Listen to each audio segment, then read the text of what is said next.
USABL Nation. This is Mike Kolesar. I am your host for USABL's Clubhouse Report. Our special guest today is Dr. Nicole Saphier. Aside from her clinical and research duties at Memorial Sloan Kettering in Monmouth, she's a well-known contributor to Fox News and the Fox Business Network. She holds advisory appointments with the New Jersey Department of Health and Centers for Disease Control and Prevention. So with that, we welcome Dr. Saphier. Thanks for joining us today. Absolutely. I'm happy to be a part of this. So before we get going, I know you have 3 children. How are you guys holding up over there? Well, you know, I have 3 boys. They range in age from college age down to kindergarten, and they're all handling a little bit differently. My husband and I are both doctors, so we both are kind of still going in and out of the hospitals. And so, you know, I think everybody's dealing with their own level of chaos right now. You said chaos is the right word, and hopefully it's controlled over there. As much as possible. Sure. Well, let's dive right in. And so, you know, I may be a little bit biased, but I would feel much more comfortable as a player or a coach or a parent at a youth baseball game being played outside than I would spending 15 minutes in a supermarket where everybody in town is touching credit card machines and door handles and food and et cetera.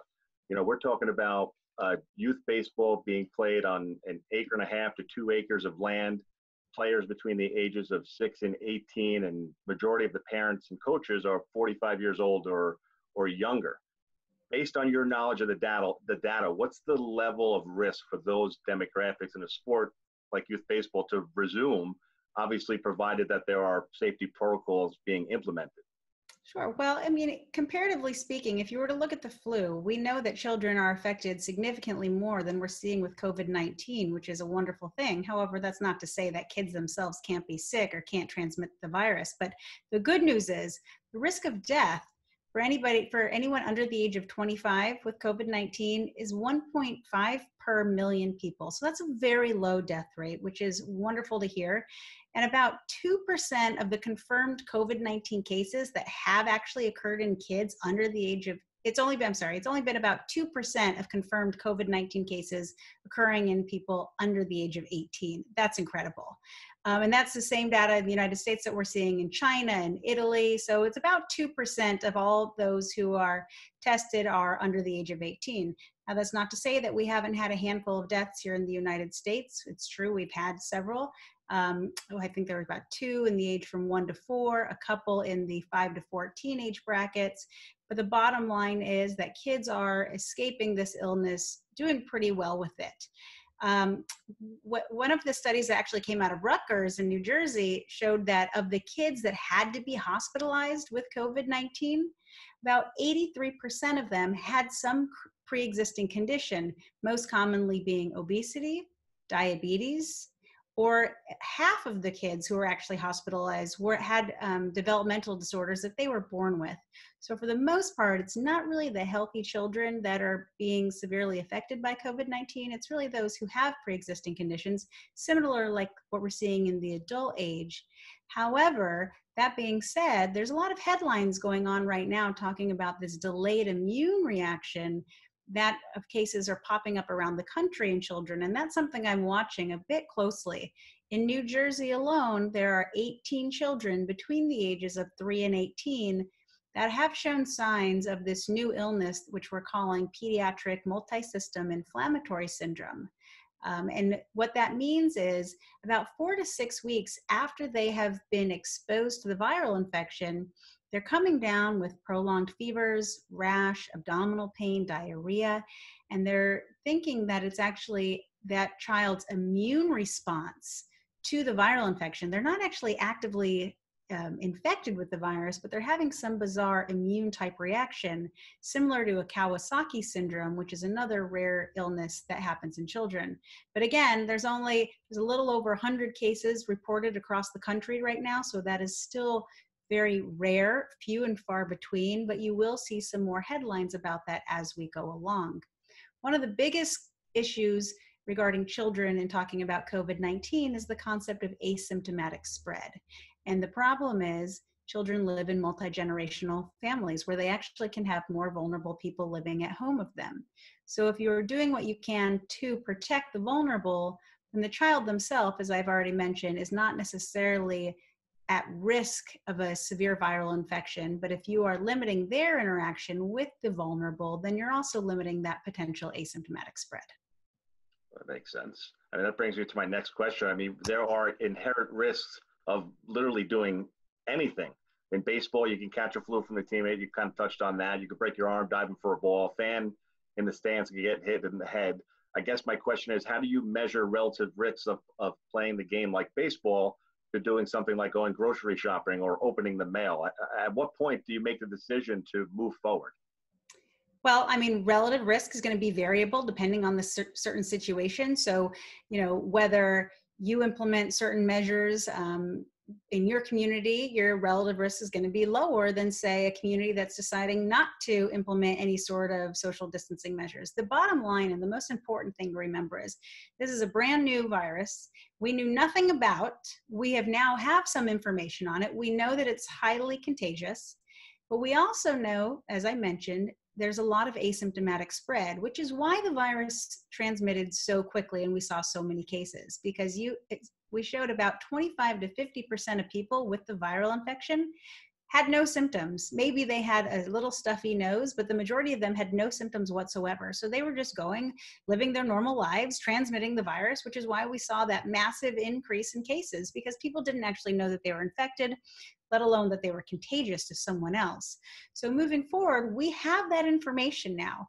So we know that if we just decided to build up towards that herd immunity that you may be hearing people talk about, that means where you get a certain amount of the population been infected with the virus, then maybe they're going to be immune to the virus, that we may be able to move forward. You really need anywhere from 50 to 60% of the population to be infected before you reach herd immunity. And right now, those antibody tests are only showing us that we're about less than 20%. So we're not there yet. And I don't really necessarily think herd immunity is the way to go. So in the meantime, it could take a couple of years for this virus to burn out. So we're going to have to take some safety measures to make sure that we don't overwhelm our health system. That's the big issue we have right now. It's not that this is such a lethal virus. It's that we cannot overburden our healthcare system. We do know that the virus is lethal in the elderly and those with the chronic disease.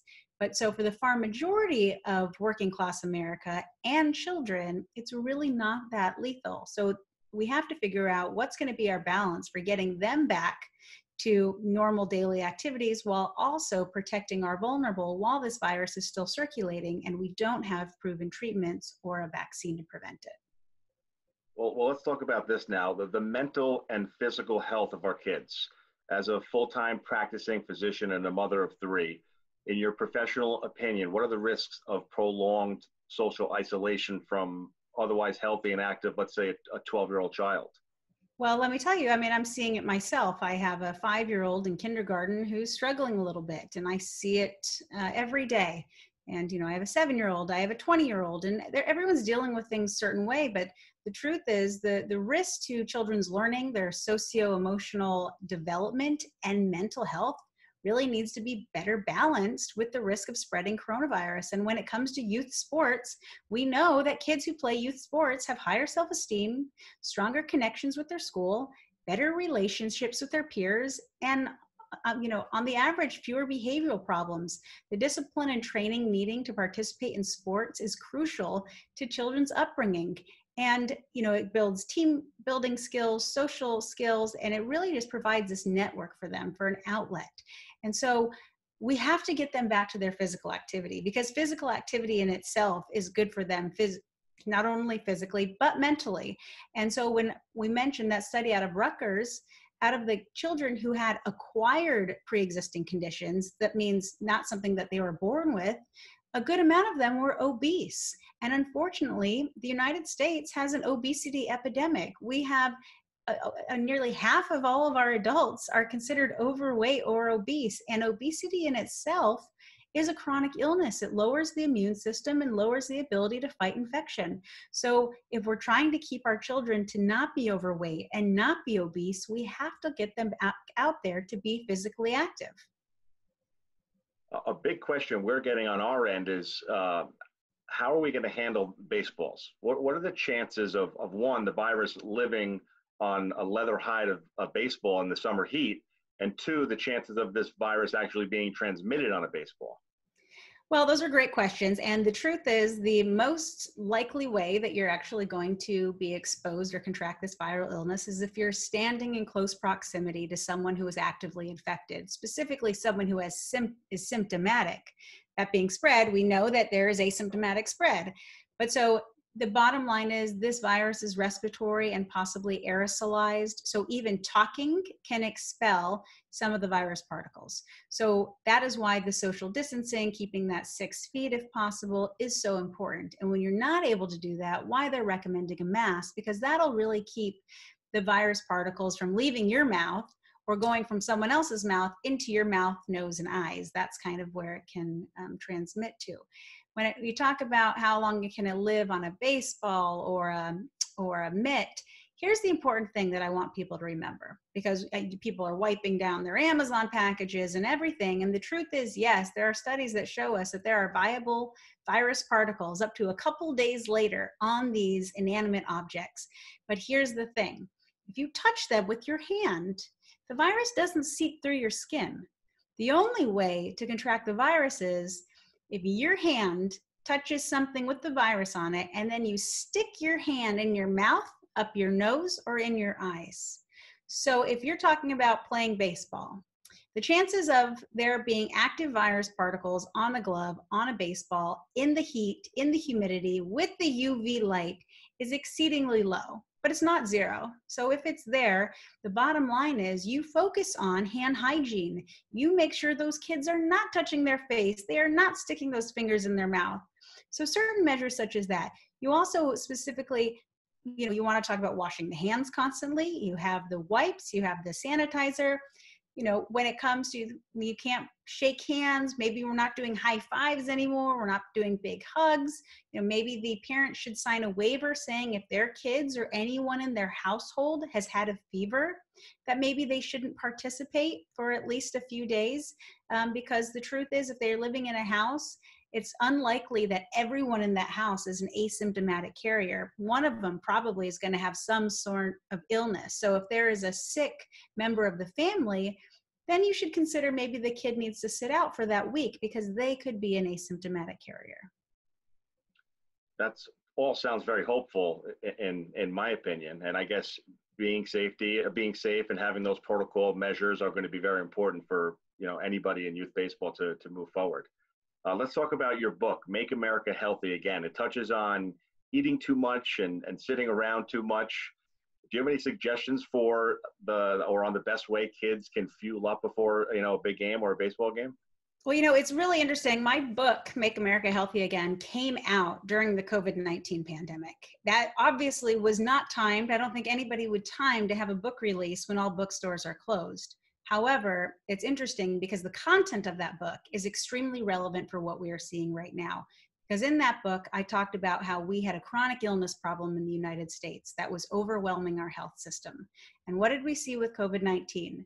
This rapid increase of cases overwhelmed our healthcare system, which is why we had to have makeshift hospitals in Central Park, which is why we had to shut everything down.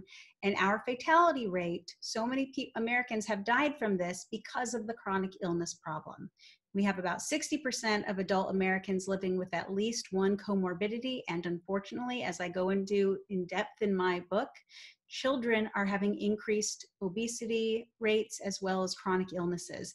And so if we don't take those preventative measures right now, our children are going to be sicker than we are. And I think our nation is pretty sick at the time.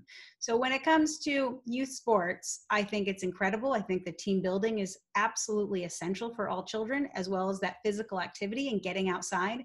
Getting outside not only gives you that vitamin D, which is physically good for you, it's good for your mental health as well. But when you're talking about going to practice or you're going into your games, the two best things that you can do for yourself, especially with this novel coronavirus still circulating, is increase your levels of vitamin C and zinc. Vitamin C boosts your immune system. It's a natural antioxidant, and zinc actually has antiviral properties, which is shown to be effective against COVID-19. So vitamin C, we all know, is in fruits. I mean, a great snack before a game or during a game is orange slices. It's easy to digest, high in vitamin C. And then zinc, you make sure that your children are getting enough red meat or shrimp or chickpeas, milk, yogurts. These all have zinc in it. The bottom line is a healthy diet coupled with physical exercise and social connection is essential for long-term health. That's fantastic. We encourage everybody to check out the book. Obviously, like you said, not planned, but no better time to read it, Make America Healthy Again. Before I let you go, we have a huge baseball community that's going to see this interview. Can you leave us and our players, our coaches, our umpires and parents a positive takeaway from the current situation that's going on right now? I can tell you that we are going to come out on the other end of this much healthier and much stronger. All of a sudden, we all have some awareness of our hand hygiene. We all are taking a look in the mirror, deciding that we should probably get ourselves to a healthier state so that we are a little bit stronger, more immune to this virus in the future. So I think the takeaway is do everything you can to relish in some of the time with your family right now, because your family and that social connection is essential. And maybe take a look at things and see what can you do? What can you do to make sure that you and your family are living a little bit of a healthier life? Even taking small steps. Not everybody has to be a fitness model or follow some fad diet.